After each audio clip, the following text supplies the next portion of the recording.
नमस्कार। सवाल तो पूछेंगे मैं आपका स्वागत। मैं राजेश सोनी और आज का हमारा विषय है मिशन ओबीसी। दरअसल मध्य प्रदेश में मिशन 2023 को लेकर तैयारियां जोरों पर है और यही वजह है जो ओबीसी वर्ग को लेकर प्रदेश की सियासत एक बार फिर गर्मा गई। कांग्रेस ने जहां ओबीसी वर्ग को साधने के लिए राजधानी में राज्य स्तरीय पिछड़ा वर्ग सम्मेलन का आयोजन किया, तो वहीं बीजेपी भी कांग्रेस के इस आयोजन पर हमलावर दिखाई दे रही। आपको बता दें कि एमपी में 52% मतदाता इसी वर्ग से आता है। ऐसा माना जाता है कि सत्ता की चाबी ओबीसी वर्ग के ही हाथ में है और जिसके चलते बीजेपी और कांग्रेस दोनों ही दल खुद को पिछड़ा वर्ग के हमदर्द बताने में कोई कसर नहीं छोड़ रहे हैं।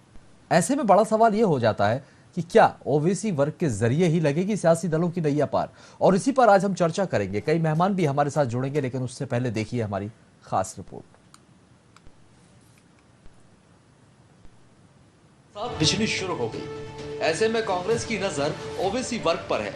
यही वजह है जो कांग्रेस ने प्रदेश की राजधानी भोपाल में पिछड़ा वर्ग सम्मेलन का आयोजन कर ओबीसी वर्ग को साधने की कवायद शुरू की। तो बीजेपी ने कांग्रेस पर ओबीसी को उपेक्षित करने का आरोप लगाया और वहीं कांग्रेस की तरफ से पलटवार करते हुए पीसीसी चीफ कमलनाथ ने इसे रूटीन प्रक्रिया का हिस्सा बतलाया। बैठ के ही कर सकते हैं ये लगातार, और बैठक का ही भाव इनका है। सबसे ज्यादा उपेक्षा अगर किसी ने की है ओबीसी वर्ग की, तो कमलनाथ जी ने की है। ये ओबीसी सम्मेलन करने की बजाय किसी ओबीसी को अब कांग्रेस का अध्यक्ष बना दे तो शायद विचारो एक हाथ पद तो दे दें कमलनाथ जी ओबीसी को। नेता प्रतिपक्ष भी खुद हैं, पूर्व मुख्यमंत्री भी खुद हैं, कांग्रेस के अध्यक्ष भी खुद हैं और कांग्रेस के तथाकथित लोगों ने उन्हें भावी मुख्यमंत्री कह दिया है। तो सबरे पद उन्हीं पे हैं, तो एक हाथ ओबीसी को दे दें हमारे अरुण जैसे भाइयों को। ओबीसी का बड़ा सम्मेलन है सर। हाँ, ओबीसी का हम सम्मेलन कर रहे हैं, हम तो करते रहते हैं, हर समाज का करते हैं। 2023 के विधानसभा चुनाव को मद्देनजर ये इस प्रकार की जो बैठक आयोजित की गई, जिसको लेकर एक रणनीति तैयार की जाएगी कि पिछड़ा वर्ग को किस प्रकार से उसके अधिकार मिले और पिछड़ा वर्ग की क्या भूमिका रहेगी 2023 के विधानसभा चुनाव में। कैमरा पर्सन इकबाल के साथ राजू प्रजापति, वीआईपी न्यूज भोपाल। आपको बता दें कि प्रदेश में 230 विधानसभा सीटों में से 120 सीटों पर ओबीसी फैक्टर दखल रखता है। 2019 में कांग्रेस ने ओबीसी को 27% आरक्षण देने का दांव खेलकर खुद को ओबीसी हितैषी की छवि के रूप में पेश करने की कोशिश की, तो वहीं बीजेपी ने भी ओबीसी वर्ग को 27% आरक्षण देने का दावा किया। अब ऐसे में किसके दावों में कितना दम है, ये देखना दिलचस्प होगा। Bureau report, VIP news. तो मिशन ओबीसी की जो तैयारियां हैं वो इस समय जोरों पर दिखाई दे रही हैं और इसी पर आज हम चर्चा करेंगे। कई मेहमान हमारे साथ हैं, मेहमानों का परिचय हम आपसे करवाते हैं। गीत धीर जी भारतीय जनता पार्टी का पक्ष रखेंगे, आपका स्वागत है। और योगेश गुप्ता जी कांग्रेस का पक्ष रखने के लिए हमारे साथ जुड़े हुए हैं, आपका भी बहुत बहुत स्वागत है। वरिष्ठ पत्रकार खिलावन चंद्राकर जी हमारे साथ, आपका भी बहुत स्वागत है। आप सभी मेहमानों का स्वागत करते हैं। पहला सवाल योगेश गुप्ता जी आपसे, सर क्या माना जाए, इसे मिशन 2023 की रणनीति के तौर पर देखा जाए? क्या कुछ आपकी तैयारी है, क्योंकि ओबीसी फैक्टर अहम भूमिका रखता है। तकरीबन 52% वोट बैंक है मध्य प्रदेश में ओबीसी का। निश्चित रूप से राजेश जी, मिशन 2023 सामने है, टारगेट हिट करना है। तैयारियां कांग्रेस पार्टी की जोर शोर से कर रही है और विपक्षी दल के नाते भारतीय जनता पार्टी की अपनी तैयारी में लगी। मध्य प्रदेश विधानसभा 2018 में ओबीसी वर्ग कांग्रेस परिवार को अच्छा खासा आशीर्वाद मिला था। 2018 विधानसभा चुनाव के पहले हमने राज्यसभा में ओबीसी वर्ग से माननीय राजमणि पटेल जी को भेजा था और जब हमारी सरकार बनी 2018 में, तो ओबीसी वर्ग से माननीय कमलेश्वर पटेल जी, जीतू पटवारी जी, सचिन यादव जी जैसे दिग्गज मंत्री भी बने, कैबिनेट मिनिस्टर के रूप में उनको जिम्मेदारी दी गई। तो ओबीसी वर्ग की कांग्रेस केवल बात नहीं करती है। आपको आवाज आ रही है मेरी राजेश जी? सर मैं सुन पा रहा हूँ, आप अपनी बात पूरी कीजिए। कांग्रेस खाली ओबीसी वर्ग को लुभाने के लिए बात नहीं करती है। ओबीसी वर्ग के हितों का पूरा ध्यान रखा जाता है और हर तरह की जो जिम्मेदारी ओबीसी वर्ग के हिस्से में आनी चाहिए वो दी जाती है। जैसा कि नरोत्तम मिश्रा जी ने अपने बाइट में अभी कहा कि कुछ पद ओबीसी को दे दिए जाते हैं, तो ये मैंने कुछ पद नरोत्तम मिश्रा जी की जानकारी हेतु आपके समक्ष रखे हैं। ओबीसी वर्ग से माननीय जीतू पटवारी जी हमारे कार्यकारी अध्यक्ष हैं। मैं पीसीआर से चाहूंगा थोड़ी सी योगेश गुप्ता जी की आवाज आइए। हेलो जी योगेश जी, आप अपनी बात पूरी कीजिए।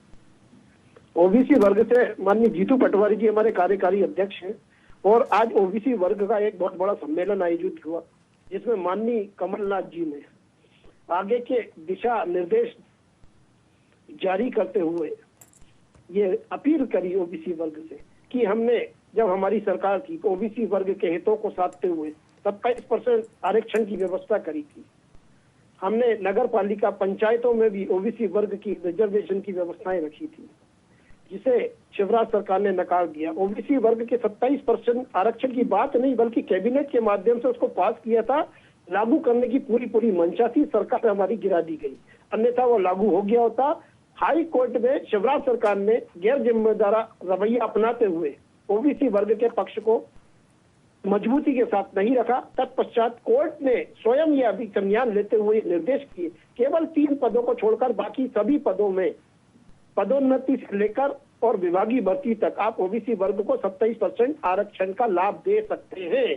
बड़ा ही दुर्भाग्यपूर्ण बात है राजेश सोनी जी कि ओबीसी वर्ग से हमारे प्रदेश के मुखिया शिवराज सिंह चौहान पिछले 18 वर्षों से मुख्यमंत्री हैं, मगर उन्होंने ओबीसी वर्ग के हितों को साधने के लिए क्या किया ये हमारा ओबीसी वर्ग भी भली भांति जानता है, देश की जनता भी जानती है, प्रदेश की जनता भी देख रही है कि ओबीसी वर्ग के लिए भारतीय जनता पार्टी के पास सिर्फ जुमले हैं और परोसने के लिए झूठे वादे हैं।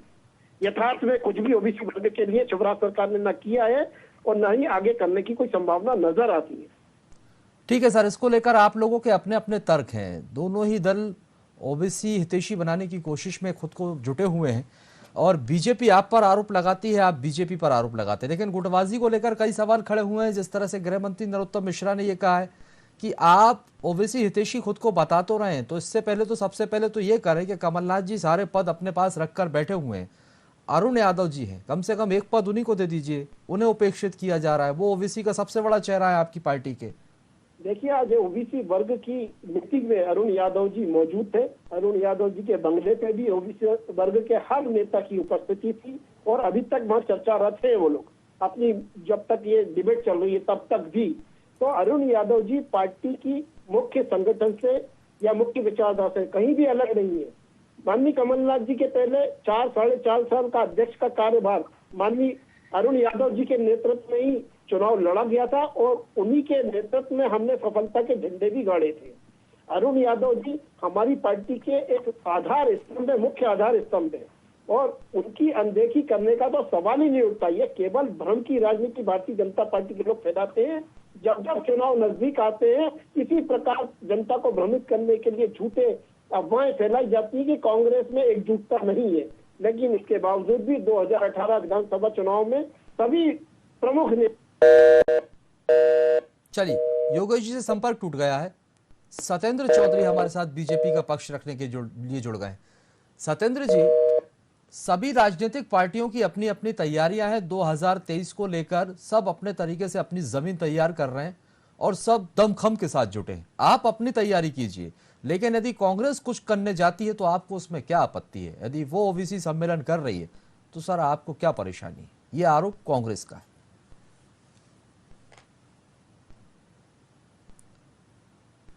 सत्येंद्र जी, आप तक आवाज पहुंच रही है?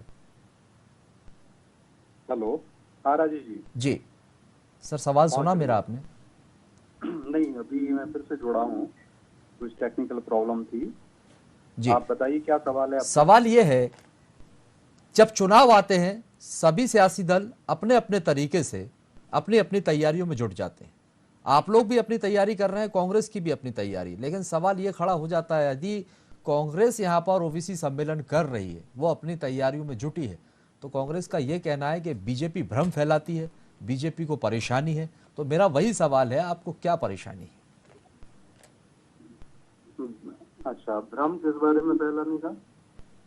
आप भ्रम फैलाते हैं पिछड़ा वर्ग उनकी वाला एकजुटता को लेकर, अनुशासनहीनता के कई सवाल आप उन पर खड़े करते हैं। ये उनका अंदरूनी मामला है और उनका ये कहना है कि कहीं किसी की उपेक्षा नहीं की जा रही है उनकी पार्टी में। ये तो आप लोग गंभीर आरोप लगा रहे हैं। भ्रमित कर रहे हैं? देखिए, अनुशासनहीनता, अब आपने देखा अभी जब विधानसभा चल रही थी उसमें ये अनुशासनहीनता का कितना बड़ा वो आया था। अप्रतिम उदाहरण या कहें सबसे, विधानसभा के इतिहास में ऐसा कभी नहीं हुआ कि उनके जो नेता कह रहे हैं कि हम बहिष्कार करेंगे विधानसभा का, जीतू पटवारी, और फिर वो माननीय कमलनाथ जी ने कहा नहीं, हम पार्टी की परंपराएं, जो संसदीय परंपरा है, पालन करेंगे। वो कह रहे थे कि कांग्रेस बहिष्कार करे, और बाद में जब कमलनाथ जी ने खुद स्वयं स्वीकृति से, सहमति से सदन को जो अनिश्चित काल के लिए अब जैसे गया है, तो सदन का स्थगन हुआ। तो जब उसमें भी आप देखिए ये लोग कहने लगे नहीं नहीं साहब, चर्चा से भाग रही थी भाजपा सरकार, शिवराज सरकार, और उसके कहने पे हुआ, जबकि सदन के नेता विपक्ष की सहमति उसमें पूर्ण रूपेण थी। कब इसमें अनुशासनहीनता उनके लोगों की है, और अब इसमें क्या कह सकते हैं। दूसरा, जैसा आपने बताया कि अभी जो आरक्षण की बात है, तो पिछड़ा वर्ग, आप देखिए पिछड़ा वर्ग के आरक्षण में क्या हुआ था। जब माननीय हाईकोर्ट में सुनवाई चल रही थी, तब माननीय कमलनाथ जी की सरकार अपने विधायकों को गुलामबंद कर रही थी, बचाने का प्रयास कर रही थी सत्ता से जब जा रही थी। तो वहाँ हाईकोर्ट में इन्होंने अपना वकीली एडवोकेट जनरल ही वहाँ प्रस्तुति नहीं हुए थे जब हियरिंग थी। तो और इतने साल तक केंद्र में सरकार रही कांग्रेस की, लेकिन पिछड़ा वर्ग आयोग जो था उसको संवैधानिक दर्जा नहीं दिया इन लोगों ने कभी, ना उसके संवैधानिक दर्जा भारतीय जनता पार्टी ने दिया। संविधान में संशोधन करके पिछड़ा वर्ग आयोग को बहुत सारे अधिकार दिलाए, जिससे कि अब संविधान, जैसे उसको बगैर आंख नाक कान का था, वो सिर्फ देखता रहता था, कुछ निर्णय नहीं ले सकता था। अब संवैधानिक आयोग जब दर्जा मिला तो अब उस पर एक्शन होंगे, और उससे सरकार उसमें नियम बना करके पिछड़ा वर्ग के कल्याण के लिए कार्य करेगी। ये माननीय नरेंद्र मोदी जी की सरकार ने किया है। और मध्य प्रदेश की बात करें तो अभी आप देखिए, संघ लोक सेवा आयोग, मध्य प्रदेश लोक सेवा आयोग है, उसकी जो परीक्षाएं जो थी उस पर माननीय हाईकोर्ट का स्टे आ गया, और उन्होंने कह दिया कि कमलनाथ जी की सरकार ने जो नियम बदल दिया था आरक्षण का, और क्योंकि उसमें ये था कि पदोन्नति वाला जो मामला था, पदोन्नति में आरक्षण का, तो उसमें पहले जब माननीय शिवराज जी की सरकार के समय के नियम के अनुसार होना चाहिए था, लेकिन 2020 में जब कमलनाथ जी की सरकार थी तो फरवरी 2020 से उसके आसपास जो समय था उसमें इन्होंने उसका नियम बदल दिया था।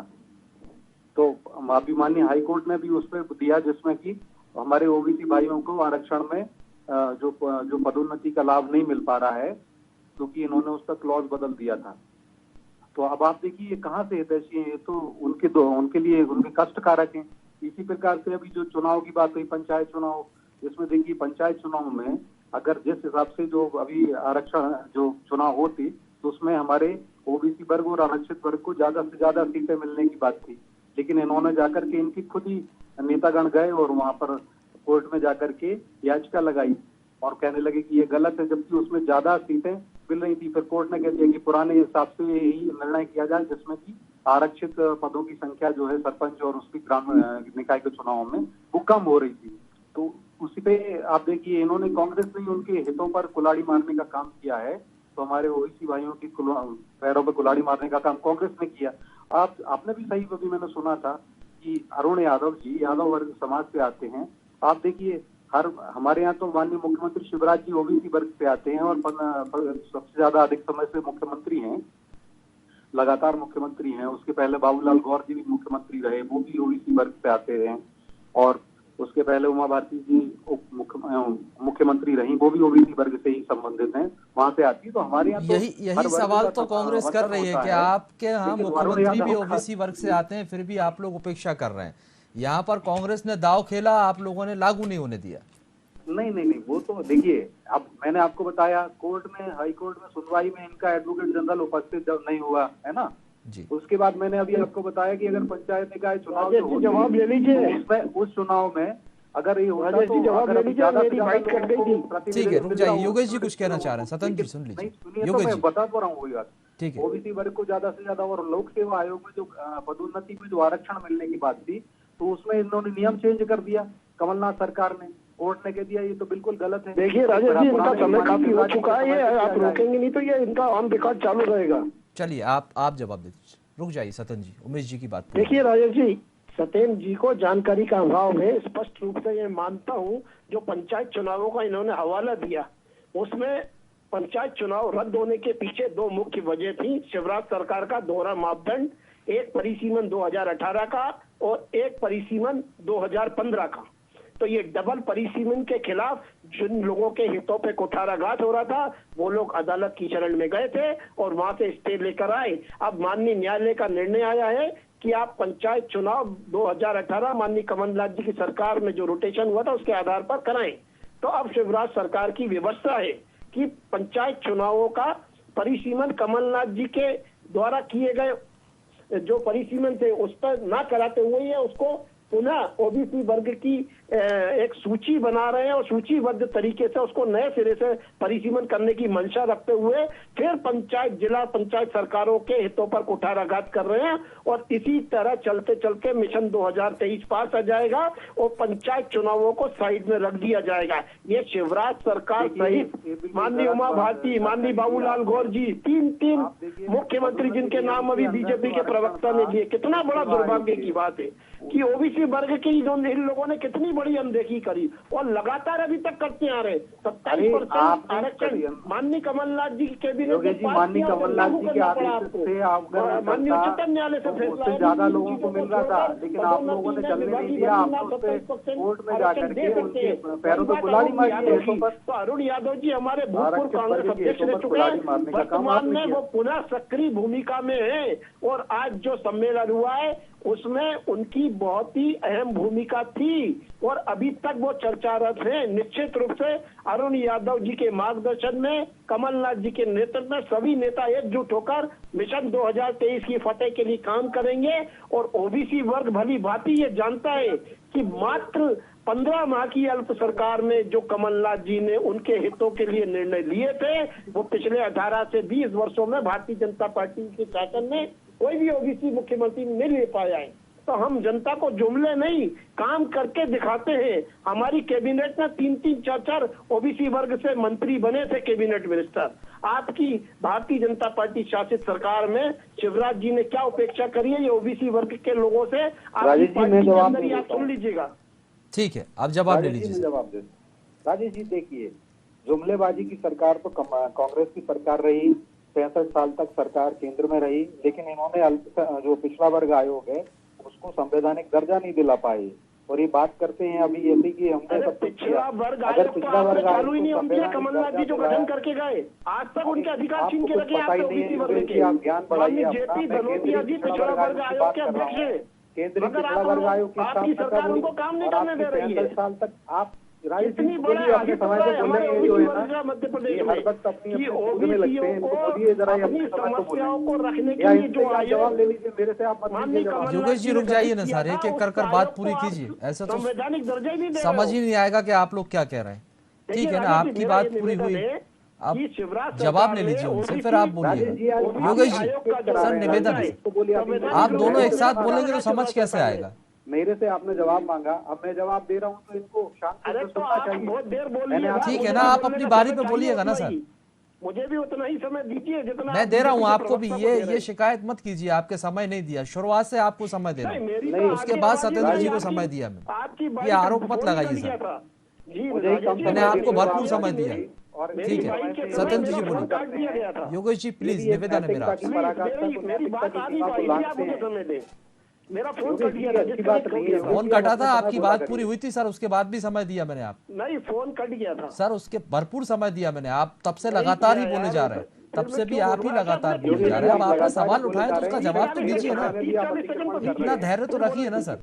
ठीक है 30 सेकंड सत्येंद्र जी। 30 सेकंड जी हाँ, बोलिए राजेश, जल्दी से आप अपनी बात पूरी कीजिए। राजेश जी, मेरा ये निवेदन है कि ओबीसी वर्ग के साथ दुर्भाग्य देखिए। सर मेरा सत्येंद्र जी से सवाल है, योगेश गुप्ता जी। जेपी धनोटिया जी को उस आयोग का इन्होंने संवैधानिक दर्जा छीन के रखा है। आज ओबीसी वर्ग अपने न्याय की गुहार कहाँ लगाएगा बताइए? शिवराज जी से पूछिए ये प्रश्न। तो ये अहित किया कि नहीं किया शिवराज सरकार ने पुनः ओबीसी वर्ग? ठीक है, अब सवाल, अब जवाब ले लूं मैं? अब आप बीच में तो नहीं बोलेंगे सर? सत्येंद्र जी देखिए राजेश जी, मैं बता दूं, योगेश जी को कहिएगा अपने समय में दें। मेरे समय में अतिक्रमण अच्छी बात नहीं, मैं उनको बड़े धैर्य से सुन रहा था। उससे क्या है, जनता के बीच में एक अनादर होता है, जनता समझती भी है कि कौन उच्छृंखल हो रहा है, उल्लंघन कर रहा है नियमों का। नैतिकता होती है हमारी भी एक, ये नैतिकता का पालन हम सबको करना चाहिए। जैसा मैं धैर्य से सुन रहा था योगेश जी ने मेरे अब मेरा जवाब सुन लीजिए। अब आप समय खराब कर रहे किया गलत बात है। योगी जी आप अपने समय बोला करिए। योगी राजेश जी यहीं से ले लीजिए जवाब, मुझे क्यों बुलाते हैं आप? जब आप ये कोई बहस होती है, इस तरीके से डिबेट होती है क्या? अरे आप जवाब दो ना। समय में अतिक्रमण चलिए करते हैं, आप अपना राजेश जी जवाब को दीजिए बोलिए। सर, रुक जाइए योगेश जी, मैं रुको। नहीं देखिए बोलेंगे मैं वो वही बीच में, कह रहा चलिए हूँ ठीक है। राजेश जी, ये बिल्कुल ही एक तरह से झूठ परोस दिया जाता है। जनता भी ये समझती है और उसके कारण से इनको बार बार जवाब दे देती है। हमारे को, हम सिर्फ सत्य को प्रतिपादित करते हैं। इतने साल तक केंद्र में कांग्रेस की सरकारें रही, 65 साल में 60 साल के लगभग 57-58 साल कांग्रेस की सरकार रही थी। उस सरकारों में भी कभी इन्होंने अल्पसंख्यक, जो पिछड़ा वर्ग हमारा आयोग है, उसको कोई संवैधानिक अधिकार नहीं दिए थे। सिर्फ वो आंख कान विहीन एक बॉडी जिसकी ना आंख थी, ना कान था, ना उसके हाथ थे, ना पैर थे, ना कोई वो निर्णय ले सकता था। माननीय मोदी जी की सरकार ने, इस पहली बार ऐसा हुआ आजादी के बाद कि उसको पिछड़ा वर्ग आयोग को संवैधानिक अधिकार दिए गए, और जो उसकी अब रिपोर्ट्स आती हैं पूरे देश के अंदर से पिछड़ा वर्ग के कल्याण के लिए क्या क्या कार्य करने चाहिए, उन सब कार्यों को करने के लिए जो संवैधानिक अधिकार उस आयोग को दिए गए, उसके बाद सारी सरकार की मिनिस्ट्रीज हैं, वो गवर्नमेंट के मंत्रालय के द्वारा वो सारे कार्य पिछड़ा वर्ग कल्याण किए जा रहे हैं। तो पिछड़ा वर्ग के लिए अब आप देखिए, जुमलेबाजी 57 साल से कांग्रेस की सरकार केंद्र में करती रही। अब तो आप देखिए, आपको भी याद होगा जब ये जो पिछड़ा वर्ग आरक्षण का मुद्दा आया, तो जब 27% आरक्षण की बात हुई, तो जब कोर्ट में, हाई कोर्ट में जाना था, तो जब कांग्रेस की कमलनाथ सरकार हर दिन रात में और सुबह अपने विधायकों की गिनती करती रहती कि कहीं विधायक बहुमत से कम ना हो जाएं, और वो अल्टीमेटली उनको विधायकों की लामबंदी करते रहे, लेकिन उनके विधायक भी कम हो गए, उनकी सरकार भी रिपीटेशन हो रहा है बातों का। कोर्ट के अंदर। अब फिर देखिए, इनको बोलिए अपनी जगह बोलें, अपनी जगह बोलें, फिर मेरा निवेदन है रिपीटेशन ना करें। अरे आप कौन होते हो रिपीटेशन के बताने वाले? आप रिपीटेशन कर रहे हैं अपनी बातों का, कुछ भी नहीं, बार बार वही बात बोले, क्या जाए करो थोड़ा। योरसेल्फ, यू आर नॉट आप निर्णायक नहीं पढ़ लिख के आया करें। ठीक है सर, पढ़िए, ठीक है, आप दोनों को रोकूंगा, आप दोनों को रोकूंगा। रुक जाइए खिलावन चंद्राकर, खिलावन जी हमारे साथ जुड़े, ठीक है सर, और भी मेहमान जुड़े। खिलावन जी, सर आपसे ये समझना चाहूंगा, जिस तरह से कांग्रेस की ये तैयारी है, ये जमावट है, ओबीसी वोट बैंक की हम बात करते हैं, ओबीसी जो है, क्या ये माना जाए एक बड़ा वोट बैंक है? क्योंकि हमने देखा है कि 52% मध्य प्रदेश के अंदर ओबीसी जो वोट बैंक है वो दखल रखता है।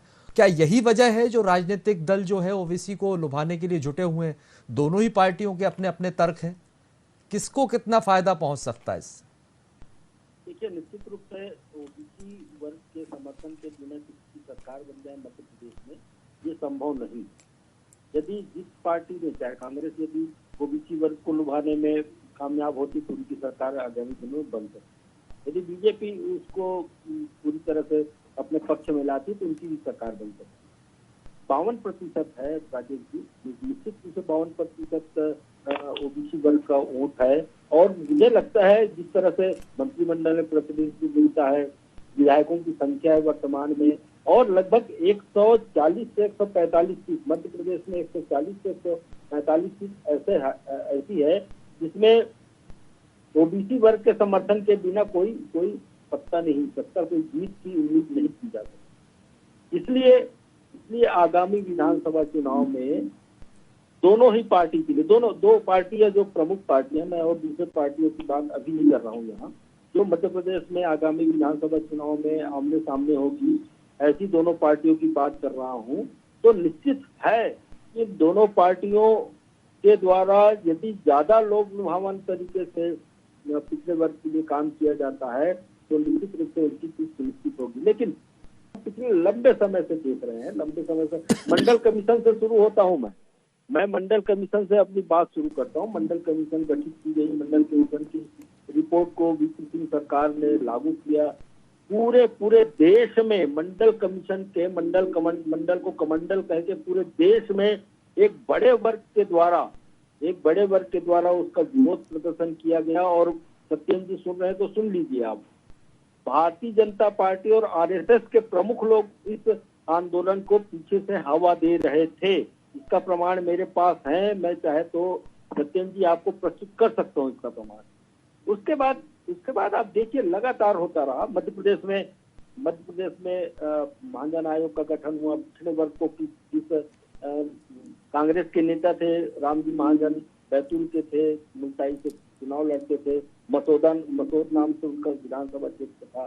तो कुल मिला के किन जातियों को पिछड़ा वर्ग में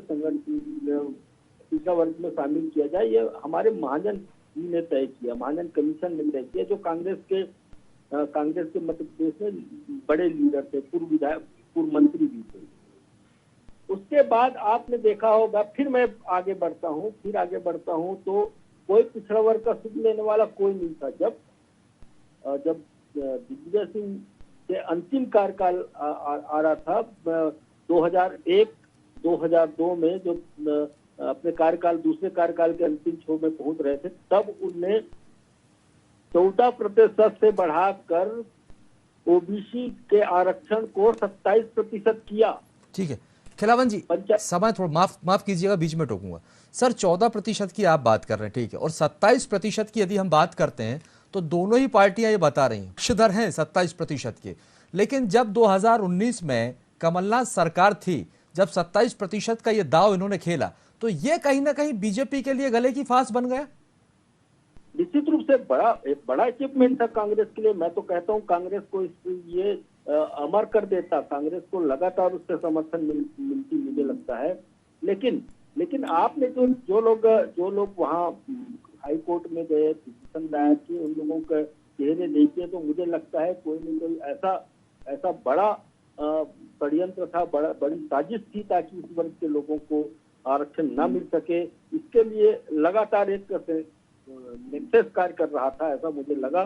सोनी जी, महत्वपूर्ण बात यही है कि आज 52% यदि ओबीसी है तो 52% आरक्षण उनका होना चाहिए। यदि नहीं करते तो 27% जो दिया है, किसी सरकार ने दिया है, उसको कायम रखने में क्या दिक्कत है। जो बातें तर्क किया जाता है कि कांग्रेस का आरोप है कि भाजपा ने ठीक ढंग से पक्ष नहीं रखा, भाजपा का आरोप है कि कांग्रेस ने ठीक ढंग से पक्ष नहीं रखा। ठीक है सर, दोनों ही राजनीतिक दल ओबीसी वर्ग को लेकर आमने सामने दिखाई दे रहे हैं और आरोप प्रत्यारोप दोनों ही तरफ से दिखाई दे रहे हैं। लेकिन बड़ा सवाल यही है कि आखिरकार हितैषी कौन है, क्योंकि बड़ा फैक्टर है, बड़ा वोट बैंक है, और ये कहा जाता है कि सत्ता की चाबी भी इसी पिछड़ा वर्ग वोट बैंक के पास है। जिसने इसे लुभा लिया उसके लिए सत्ता का रास्ता आसान हो जाता है। बहुत बहुत शुक्रिया आप सभी मेहमानों का हमारे साथ जुड़ने के लिए। तो आपको बता दें कि आने वाले विधानसभा चुनाव को लेकर तैयारियां जोरों पर हैं। मिशन 2023 की जमावट के लिए सियासी दल अब जुट गए हैं और यही वजह है अब कांग्रेस भी पीछे दिखाई नहीं दे रही। और कांग्रेस ने आज मध्य प्रदेश की राजधानी भोपाल में पिछड़ा वर्ग सम्मेलन का आयोजन किया है। ओबीसी हितैषी बताने की छवि पेश करने की पूरी कोशिश अब कांग्रेस की तरफ से भी की जा रही है। 2018 के नतीजों की हम बात करें तो जो सफलता कांग्रेस को मिली थी, और यही वजह है कि कांग्रेस वही परफॉर्मेंस को एक बार फिर दोहराना चाहती है। फिलहाल के लिए बहुत बहुत शुक्रिया हमारे साथ जुड़ने के लिए, और आगे की खबरों के लिए आप लोग लगातार बने रहिए वीआईपी न्यूज के साथ।